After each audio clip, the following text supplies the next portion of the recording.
Hello, everybody. Welcome to a podcast and conversation I've been looking forward to for a long time, how to get your competition fired.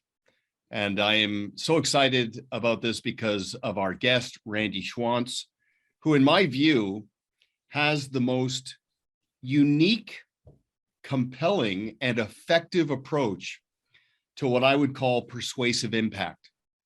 Okay, so not selling. And I will tell you, going back to Secrets of Closing the Sale from Zig Ziglar and onwards, I've read so many books on sales and marketing. Respectfully, they're all pretty much interchangeable, theoretical, not all that actionable. Randy Schwantz's approach is most closely aligned with our philosophy of stewardship, not salesmanship. So attract, don't chase.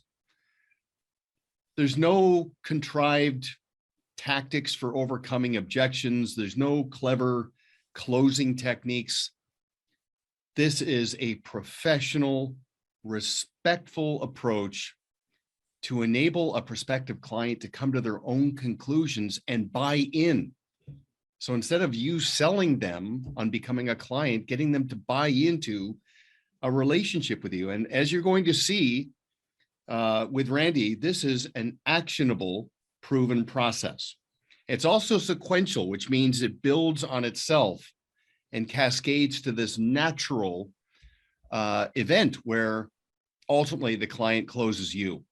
And your clients become advocates and go out and stir the pot to steer prospective clients to you in the form of advocacy. All of that said, the cherry on top is Randy is also borderline mercenary on moving the needle. So it's not just the art of persuasive impact, it's the science of growing big or going home. And so Randy, thanks very much for being here. I just want to say right up front, that's probably the most impressive Zoom/WebEx backdrop I've ever seen. There's so much going on back there. But right up front, I just want to jump into the wedge. There's these three characters behind you that are very attention-getting. So first of all, thanks for being here, and let's jump right in. Yeah, my pleasure. So the three characters, what are they? Well, the guy in blue is the advisor. The guy in white is the buyer or client, if you will. And the guy in red is the incumbent advisor. And kind of the whole philosophy around, as you introduced it, how to get your competition fired. And kind of the subtitle that is without saying anything bad about them. You would never say anything bad. You wouldn't be unprofessional. And so there's kind of a process, and it was an epiphany that I had, I don't know, 25, 28 years ago now, that almost all the traditional selling says is there two of us in a interview. And then if you can build a relationship, find out what people need, bring them what you need, you should get rewarded. But the reality is there's a bad guy. I like to think of that as a bad guy. And the bad guy has your money. The bad guy is in the position, they're sitting in the king's seat or the queen's seat, and they get a chance to come back and throw darts and do whatever because they have a relationship. So if you can't get your competition fired, you can't get hired. And that's what this stuff's all about.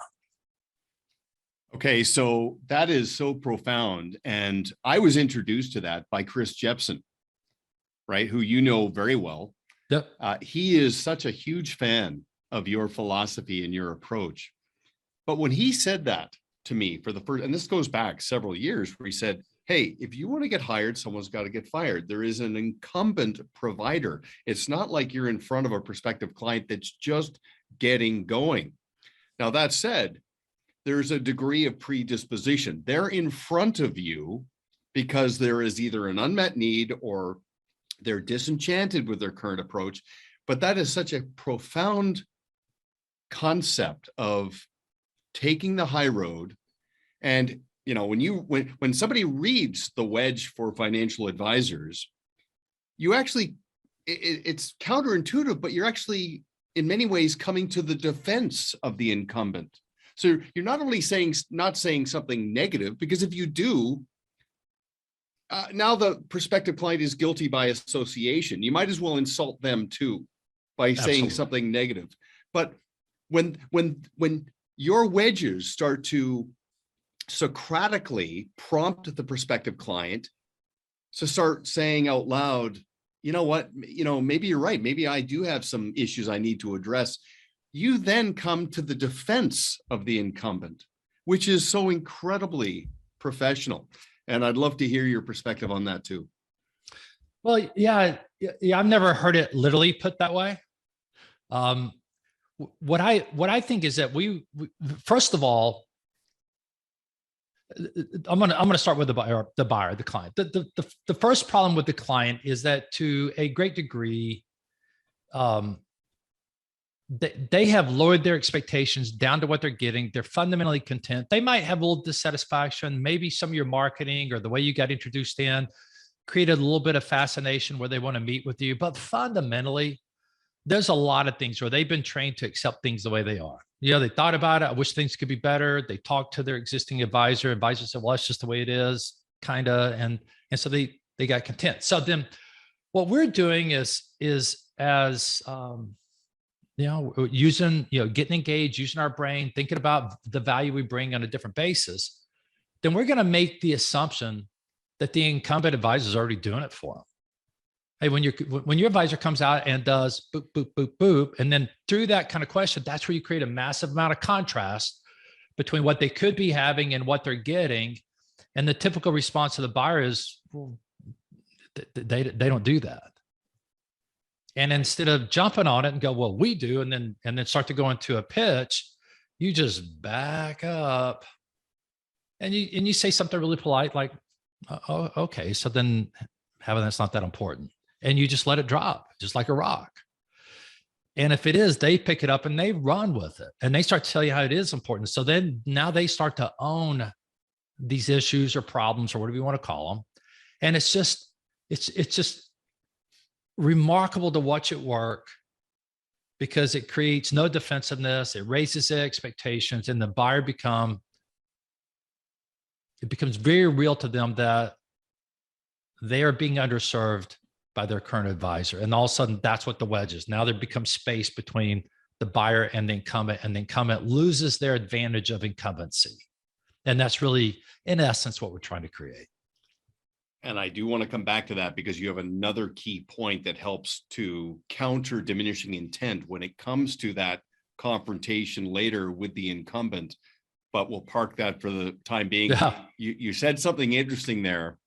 It's magic when it works. And I think you remember this, but before you and I met, coincidentally, not only was Chris Jepson raving about you, but then I happened to stumble into a long-term friend who is with a substantial, very respected firm who had already been engaging you. And then he started explaining to me on your behalf. And I will tell you something, to your point, he had it ice cold. And it was not contrived. It was not forced. He had conviction and passion for the approach. And what's fascinating about this is that it occurred to me because we always say to our coaching clients, we say, look, when you and I are having a consultation together, there's a third chair. And the third chair is there's one of your clients sitting there listening in as a fly in the wall. And I don't want you to say anything that would embarrass you in front of your client. So everything's transparent and forthright, which lines up with the three amigos behind you, because it's kind of the same approach that there's somebody else that has to be factored into the equation.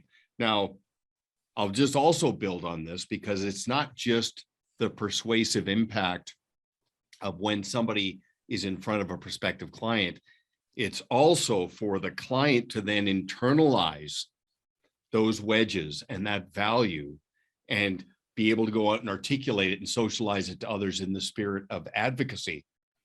And that must be very gratifying. And did you make that connection out of the gate, or did that come later, that it wasn't just the landing of the client, it was then the deployment, the activation of the client as an advocate to then go out and represent this to the people they know?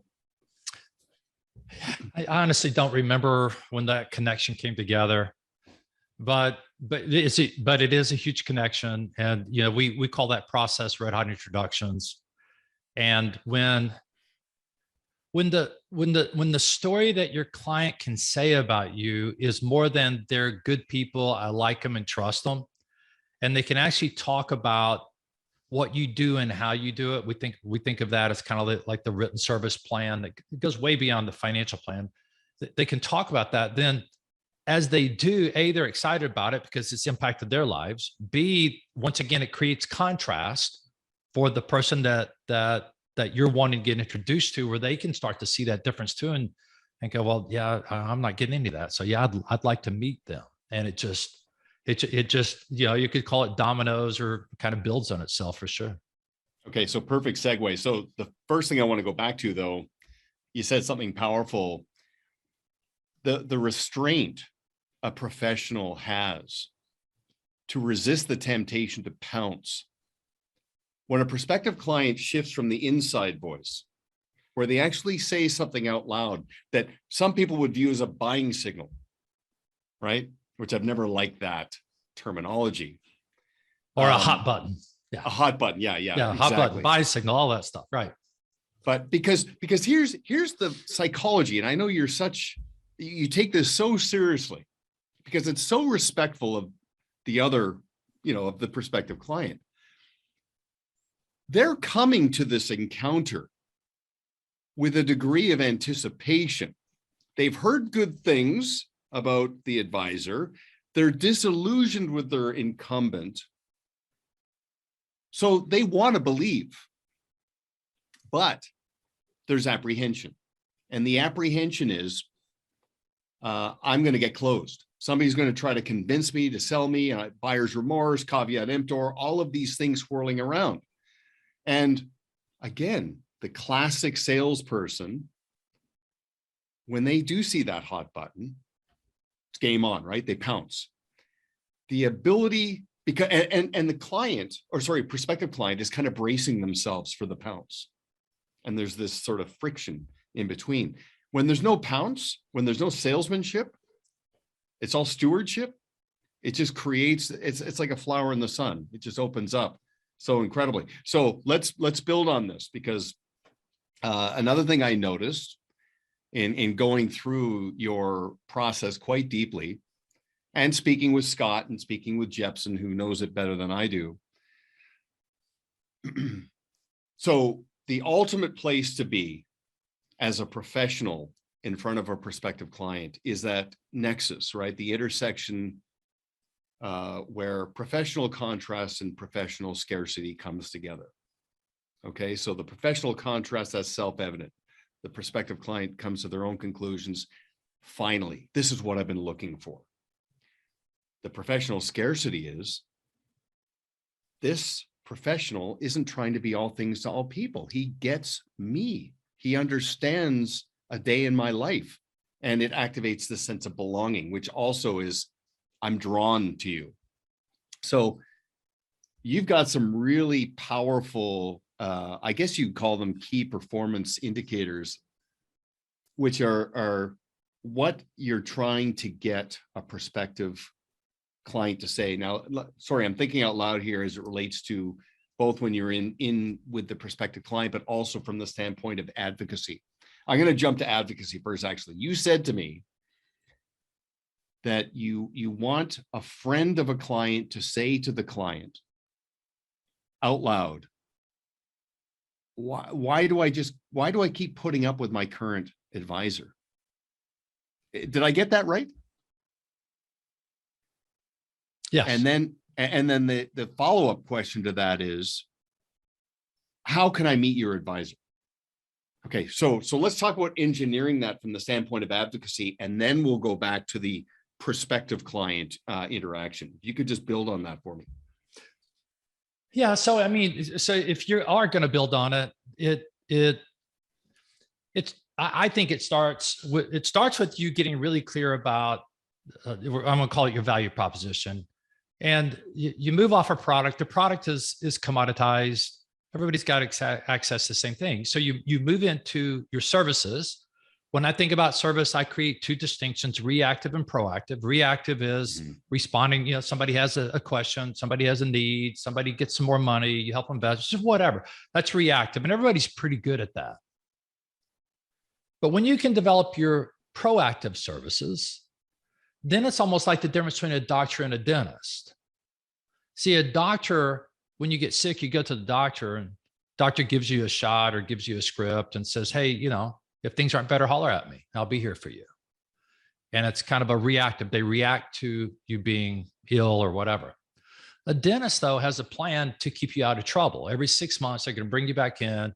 They're going to check for gum recession. They're going to clean your teeth. They're going to look for oral cancer. Every other time back in, they're going to do x-ray and look for cavities and things like that. And they're doing preventive work. And so I think of those things as proactive services. Well, the value of proactive services is that it makes your future very predictable. Reactive services, you just know somebody's going to be there for you. It's almost like a typical bank. They're always there to take your money, make a deposit and things like that, right? So it starts with that. Let's go define our proactive services. And then, you and me both, we've got children. I've got 4 daughters. In fact, there's a picture of them right there. And what's interesting about my 4 daughters is they all have unique names. Why? So we can identify them, so we can call them out. When you take your proactive services and you move it from an idea or a generalized capability into a distinct thing that you do, that we can give it a name, now we've kind of stacked that up. Well, it's those things that become wedges that we use to get the buyer to discover they're being underserved by the incumbent advisor. And then as they become a client, then you're really delivering on those. And that really becomes at the heart, a lot of that story that makes them an advocate. In other words, when they're talking about somebody else, not only do they like you and respect you and think you're good, the problem with that is that most of the people you want to meet already have an advisor that they like, they respect, and they think is good. And so unless you can create that contrast in that person that you want to meet mind, and the person that's going to help you do that becomes your existing client, that's the advocate, right? That's going to tell that story. Well, the more black and white your services are, the easier it is to tell that story. The more fluffy it is, it gets back to, hey, you got to talk to my people. They're good. All right. Well, in that cause, there's I think of it that when, in fact, it just happened to a client of mine it's a bank-owned firm. So the bankers have enough leverage with their clients to get their insurance agents in the door. The problem is it's political leverage. It's not advocacy type stuff. It's not value. And so when people agree to meet, they're either going to do it for a political reason. They're either going to say no, do it for political reason, or do it because selfishly what they got told, they're thinking, how do I get some of that? And obviously we're going for number 3. And that's where the proactive services then leads to the wedge conversation, turns them into a client, leads them to an advocate that leads them to, getting introductions in a very powerful way. Okay, you covered a lot of ground there, and let me just give you my interpretation. So the wedge is not promissory on short-term performance or product issues. So it's a given that the financial professional has the technical ability and the goods, but you don't lead with that and use that as a wedge. You also don't use that as the wedge for your advocates to represent you. So they're not talking in general terms and fluff, as you said. She's great, I trust her. She's also not setting an expectation that's flawed on short-term rates of return. It goes back to that reactive and proactive service. And so you use the dentist analogy. I mean, the dentist profession, they had to adopt best practices because it was the one profession most people dreaded the most. So they couldn't leave it to the client to schedule the cleaning. They had to proactively schedule it and create a client experience, and it serves them as incredibly well. But what's profound is that is an unmet need, because most people who leave a financial professional they're not complaining about performance. They're complaining about random, haphazard client experiences and shallow chemistry and interaction. My wife went to the dentist a couple of days ago, and when I picked her up and she got in the car, she didn't talk about anything to do with the technical. She talked about how much they knew and remembered about her, even to the point where they asked about me. And that's what she came out of the office talking about, not how thorough a job they did in the cleaning. So there's a bedside manner and a decorum, but the scheduled, process-driven client experience, that's a wedge, I'm assuming, because performance is what money is, but what does money do? It creates peace of mind. So you're basically emphasizing the peace of mind, like, okay, my process will liberate you to go live your life. Okay. Now, on the reactive side, yeah, it's a given. Everyone's got a bat line. The phone rings, the world stops, we address it. But we've all been in a situation where we've been in a doctor's office, and you know it. When they walk in, you're sitting there for 20 minutes waiting, door opens, and you know it. They start thinking about you the minute they pull that clipboard off the back of the door. And they're playing catch up right then and there. They're reacting, and they stop thinking about you when they put it back and everybody leaves. You get,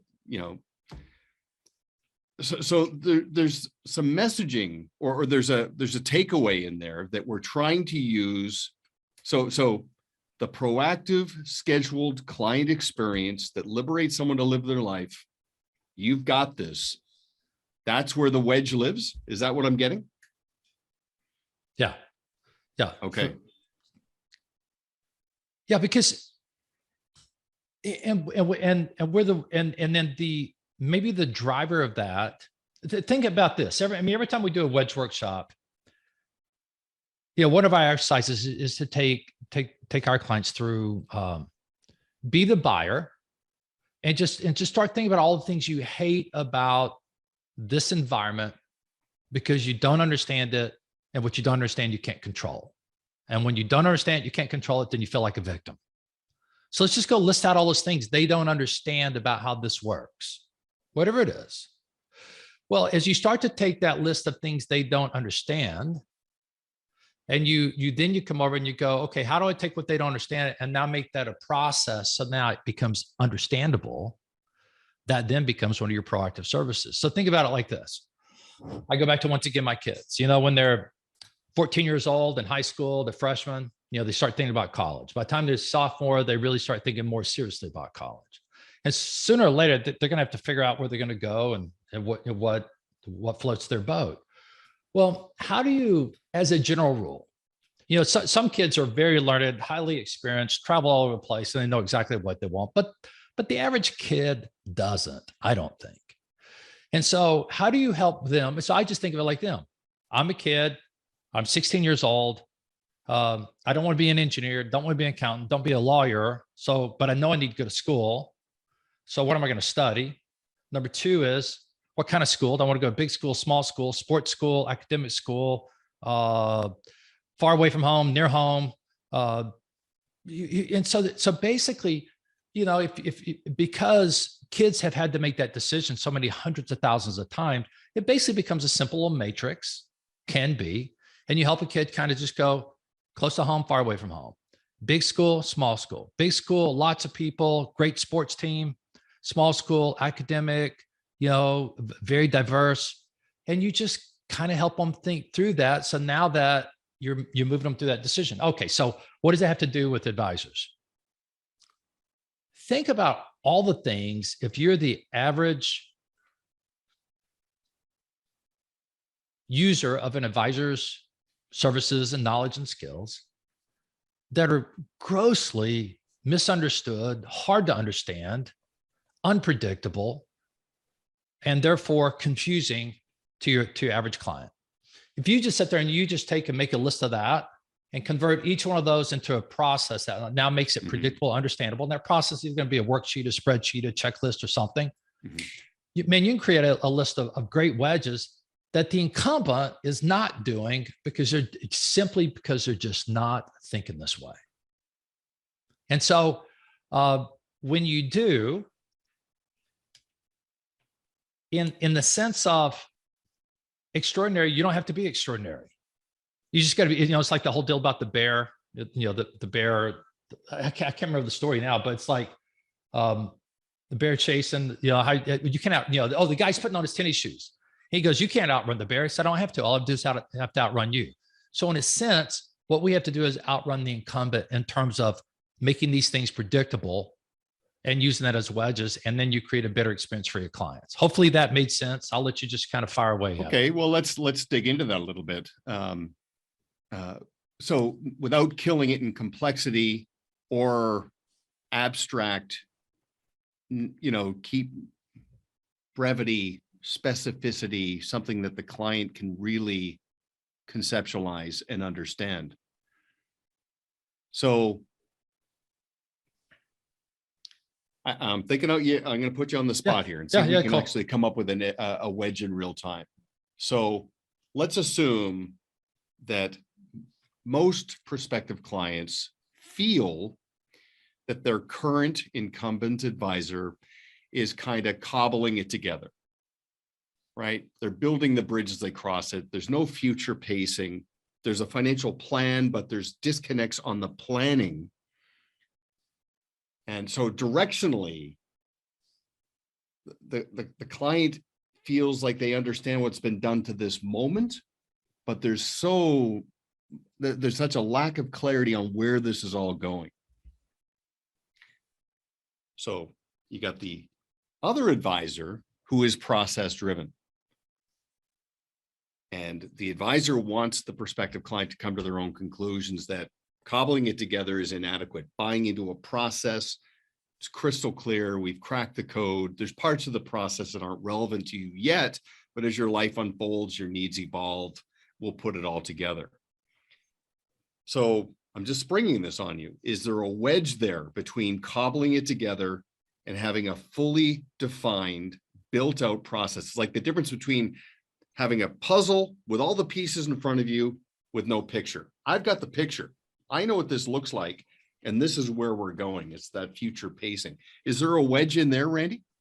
Yeah, in fact, you could probably use your picture putting together the puzzle as the analogy to set up the wedge. Okay. Probably. I'm kind of pulling this out just as you were asking it, but so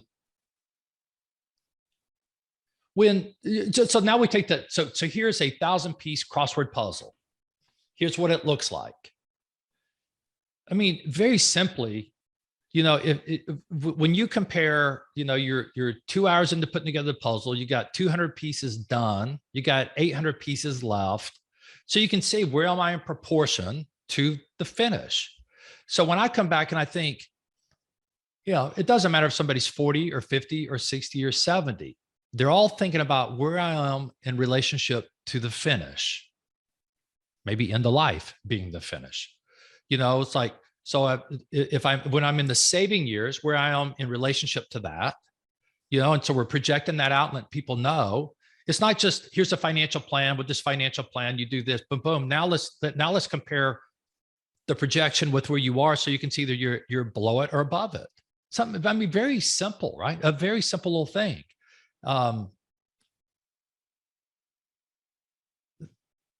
In my mind, and also in my experience, that's a very simple, profound wedge that most people don't know where they are in relationship to where they're supposed to be. Yeah. And we call it benchmarking, call it whatever you want to.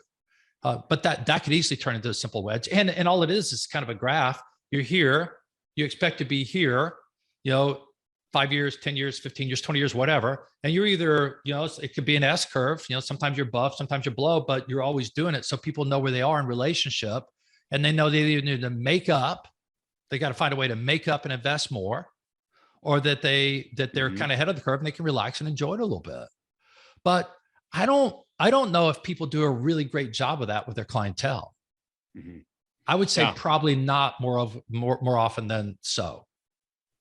So some do, but you're right. It's in some cases it is underwhelming. What's interesting there, and you prompt two thoughts.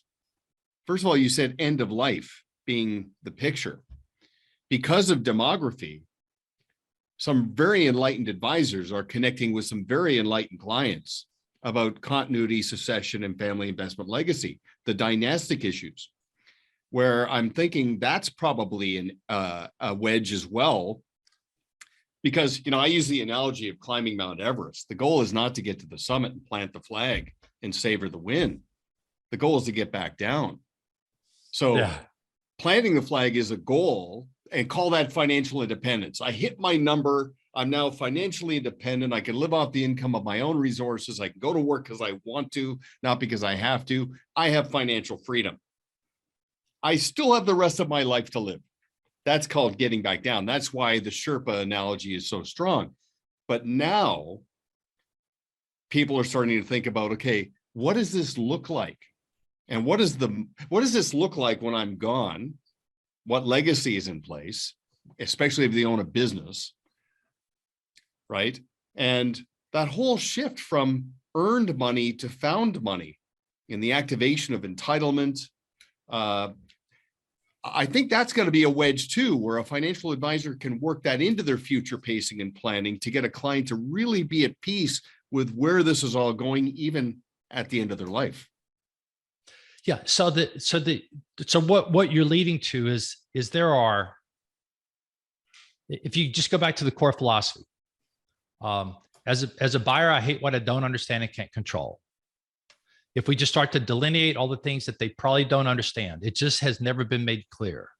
If we can then take those things and create process to make those things clear, we can come up with a whole slew of what I'm calling proactive services or wedges. Mm-hmm. Now, whether or not I use them is based upon two things. Number one, who's my buyer? Is my buyer 40 years old? Is my buyer 75 years old? Is my, I mean, there's, do they have $2 million? Do they have $20 million? Do they work or do they own a business? All those things, come into the equation, obviously. And then the second thing is, who's the incumbent? And either you know the incumbent and what they do, how they do, or you have to kind of stereotype them based upon kind of their sort of legacy where they are. If they're a small independent, a little two-man shop, if they're part of a big old regional or national house, I mean, there are ways that they do business. And as you start to become a student, then you also know what they do. And by definition, you know what they don't do. So then your equation is, here's the things I do. Here's who my buyer is. Here's the incumbent. And the incumbent probably does these things really well, but there's all these things that it's just not in their game plan. It's just not who they are. All right. So then it's what I do that the incumbent's not doing is where that buyer is being underserved, but doesn't know it. And that's the other part of that equation. They don't know it. Why? Why don't they know it? Well, either they've never been a student of it, or they tried to know it, became too hard. And so then they just lowered their expectation and learned how to live with it. We call it toleration. Before you and I got on, you said you rode your bike to work today, right? And that it's 8 degrees below zero or something. I don't know if that's Celsius or Fahrenheit, but anyway, it's cold. It doesn't matter. It's cold. One of the conditions you tolerate living in Kelowna in the wintertime is sustained cold weather. It's just the way it is. The other thing you get to tolerate in the summertime is sustained beautiful weather, mountains, streams, all that sort of stuff. So those are your conditions. Well, buyers have been conditioned. They've learned how to accept. And so if we will sit there and start to imagine what that's like for them, and then also become a student of our competition, then, we're going to use the terminology, finding the buyer's pain becomes relatively easy because it's a formula. It's no longer a kind of a crapshoot. I've had two epiphanies in the last 90 seconds. The first one is the multitude of benefits that come from going through this exercise. To be thoughtful and deliberate. how a financial professional conducts themselves is what the client internalizes and then socializes. So you were saying you don't want them to be fluffy and just say, oh yeah, she's great, I trust her. Well, that's kind of a given. It's a minimum requirement, right? Yeah. But you also don't want them to say, oh yeah, no, she's great. What a salesperson. She's so good. You want the advocate to say, I've never felt better. When we first got introduced, I felt it was all disconnected, all over the map, stuff falling through the cracks. She's got a process in place. She's adopted best practices. The consistency is incredible. I've never experienced anything like it. So that's the first part. The second part is this exercise insulates a business from external wedges. So we call it wedge proof. Yeah. You call it wedge proof. Yeah. You wedge proof your account. Okay. So you think about this. You talk about that 25-year overnight success story who's been, let's say you're the financial advisor, I'm the client. I've been sort of chipping away, inflection point, liquidity event. Up until last month, I was a $5 million client, but now I just sold my business. And now I have the ability to be a $30 million client. But as I was going through the sale of my business, my kids don't want to be involved. So I had to go with basically a broker and a stranger, my accountant, lawyer. And now they're chirping at me, getting in my head saying, hey, I think you've outgrown your advisor. You got to go up market. And then I come to you and say, hey, Randy, good news, sold my business. Bad news is I'm moving my account. So this exercise not only adds to persuasive impact, creates advocacy, it makes your business wedge proof. That's solid. That's really solid stuff. I'm going to put on my infomercial hat for a second. So behind the scenes, Randy and his team and my team have been putting together an accretive deliverable called How to Get Your Competition Fired, the Wedge for Financial Advisors, which is the best of Randy's philosophy and approach and the best of Pareto's approach. And our target market for this is the up and coming financial professional, which I think is the most underserved segment in the industry. Every team we consult with has a protege, a junior advisor, who in many ways gets left to their own devices. They get allocated clients, generally the 80% who generate 20% of the business. And that protege is positioned as the eventual continuity plan, but that could be 5 or 10 years out. So we're saying, don't leave them to their own devices. Let's turn them into a magnet and a rainmaker. Let's engage them into this 4-step approach that we have. And also for new advisors that are just joining the industry or have been in the industry for 2, 3, 4, 5 years that are trying to achieve plateau avoidance and cut through all the friction and the volatility. We've got this program, 4 steps.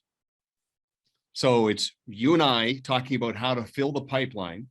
Then it's you talking about how to activate wedges that are personalized for the advisor and the practice they're with. And then there's a combination of your approach and our approach for converting clients into advocates. And then there's this ongoing peer sharing where we'll conduct virtual masterminds to share success stories. I couldn't be happier because we've been asked for years, do you have something for the junior, the associate, the protege, the up and comer? We're like, no, we're pretty much up here. But these people up here are now starting to bring on these people, and we'll become kind of their HR department, right? And help fast track them to productivity. I'm very, very excited about that, Randy. Very excited. Hey, me too. I mean, I've got an amazing amount of empathy for those up and comers. And I remember one time, a friend of mine, in fact, he was working for me, and he had played football at LSU. He was a big old tight end, big monster of a guy. We were out playing golf, and he just knocked the crap out of the golf ball. And I'm over there struggling. I go, well, like, man, how do you do that? I mean, can you show me or teach me? And here's what he said. He said, hey, Randy, I mean, you're an athlete. You played basketball in high school, didn't you? I go, yeah. He said, just get up there and be athletic. That solves it all. Thank you very much, Brian. So I use that analogy to show a lot of times when you're an up and comer and you go to the dude or dudette that is managing a significant amount of money, they forgot so much. And now they're selling off of, they're selling off a reputation, they're selling off a personality, they're selling off of things that an up and comer just does not have. And so when we can deconstruct and, in a sense, rebuild that proactive service platform, which really, that becomes the value proposition. And in such a way that it's simple, it's distinct, it is scalable, it's leverageable, and most importantly, you can learn it. So it's just hard to learn concept. It's easy to learn, do this, do that, do this, do that. And so when I go back and think about the up and comer, to deconstruct that high level abstract conceptual stuff that most firms are full of. And I've got clients of my own, and I say it's really hard when you go to work for a firm that is what I think of as resource rich. It's almost I have too many resources, too many ideas, too many things coming at you. And so if you don't have a way to, like a conveyor belt, break it down, deconstruct it, think about boom, boom, boom. Now how do I use that to go win, to obtain clientele? Without that, it can be really hard. So anyway, that's where I get excited, because I know that we can do that. And then that just sets up the path for everything else. It's a really good point, because I think about so many of our clients that have been in the industry for so long, and they do forget what it's like in those early formative years. And it's interesting, the industry, like all sectors, especially in the fee for service space, are evolving so dramatically. And when fee-based and fee worthiness became something that sort of replaced the broker, right? The transaction, the commissions. It was a knowledge industry. So designations, credentials, technical ability, integrity, all of that. Then it started shifting to an expertise economy, where they started amplifying their contrast and fee worthiness by being more goals-based at their planning, bedside manner, practice management, client experience, thought leadership, right? Things like that. Now it's shifted to an IP economy, where it's an intellectual property. I can only get it from you. Knowledge I can get somewhere else. Expertise I can get somewhere else. Intellectual property, it's proprietary to you. I can only get it from you. And what that does is it amplifies the bench strength. And I think my point here, Randy, is I want these up and comers, right? The proteges, the associates, the juniors, to not just sit and wait. If they're empowered, if they're put into place for redundancy and continuity and the down the road planning, I don't want them to just think, okay, the lead advisor is going to give me the 80% of the clients that generate 20% of the business, and it's up to me to manage that. If we could make that junior indispensable to activate a level of advocacy within that vein of gold that the lead advisor never got to. Because now, as the associate, that C client is now my A client, and I can activate advocacy.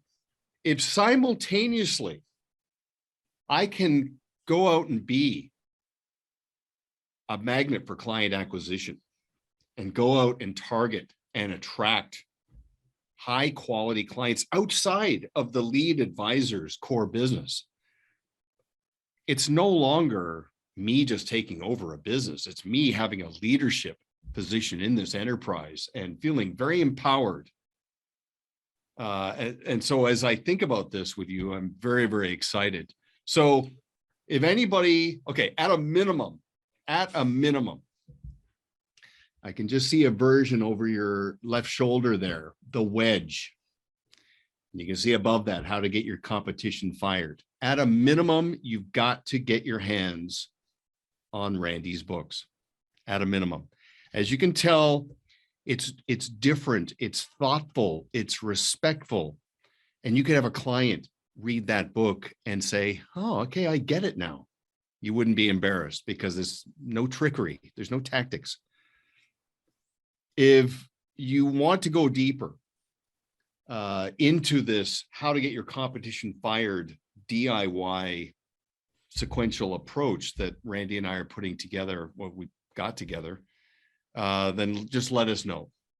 Call us at Pareto Systems. See me on LinkedIn. Randy promises that he's going to be more active on LinkedIn as well. So that's going to be great. I'm not sure, Randy, in all sincerity, if I gave the wedge enough context and it's due, because it's so incredibly solid. So we're definitely going to have you back and maybe go a little bit deeper into the anti-sales approach, right? So attract, not chase, because it's just so profoundly good. But any closing comments before I let you go? I mean, what kind of struck me is I really think of the wedge in a lot of ways as a buyer facilitation process. See, the reason we get out of selling business is because if they really understood what we do, they would want it.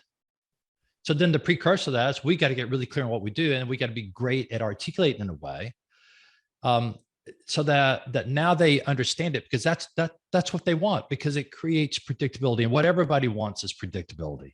And who knows how they acknowledge that, but everybody wants predictability, with the exception of, I don't know, maybe if you're a young guy and you're going to a bar, you love the excitement of the unpredictable, but fundamentally, particularly around this whole environment, we want predictability. And so you're able to build that. And so it becomes a facilitation process to get them to discover that by raising their expectations, let them then see that the current person's not doing it.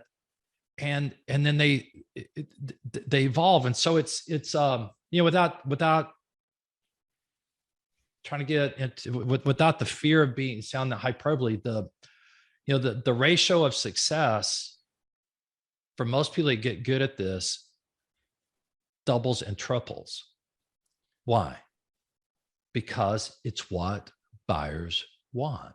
It's not because we're great, it's because it's what buyers want. And that becomes the at the heart of it. Okay. And I totally forgot something that is such a gem. So caveat emptor, apprehension, anticlimax, all of that is just completely eased off because it's not a sales encounter. What I forgot to ask you was that absolutely powerful call to action for the prospective buyer who is basically said, I just want to get started. Where you tell the prospective buyer what's about to happen when they go back to their incumbent.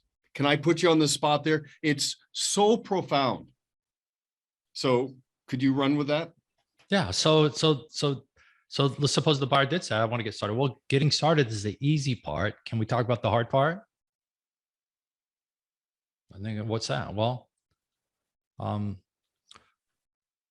after you've gone ahead and signed the agreement to get started, the question is, how are you going to tell the other guy that it's over?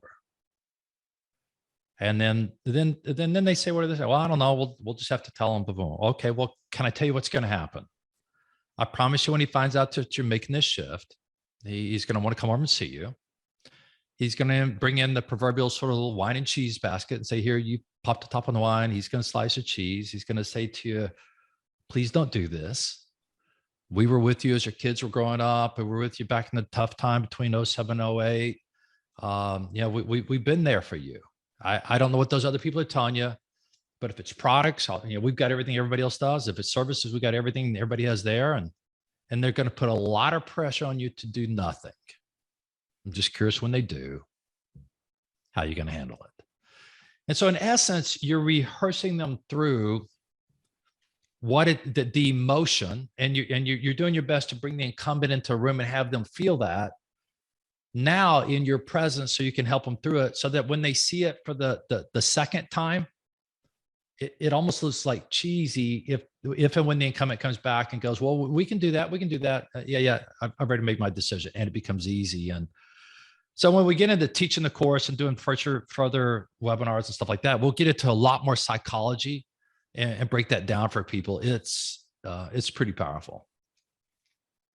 It's such a powerful dry run, essentially, where they're so well prepared. There's nothing that the soon to be former incumbent can say or do. They're just playing defense and throwing Hail Marys. Oh, the grass isn't going to be greener. And I've had clients leave before and then come back. And you're right. It just has this air of desperation, which in many ways validates my decision. I'm with somebody that I knew was out there. That's really, really good. So everybody, again, get your hands on the wedge and how to get your competition fired. If you want to understand this collaboration with Randy and Pareto, just let us know. I'm so excited about it because it's been a piece we've been missing for so long, and it just plugs in so beautifully. And you're such a thoughtful, articulate representative. So I'm really looking forward to working with you and going deep here. But thanks for your time. We're going to do this again soon. And I really appreciate being here. Yeah, it's awesome. Thank you, Duncan. Okay, man.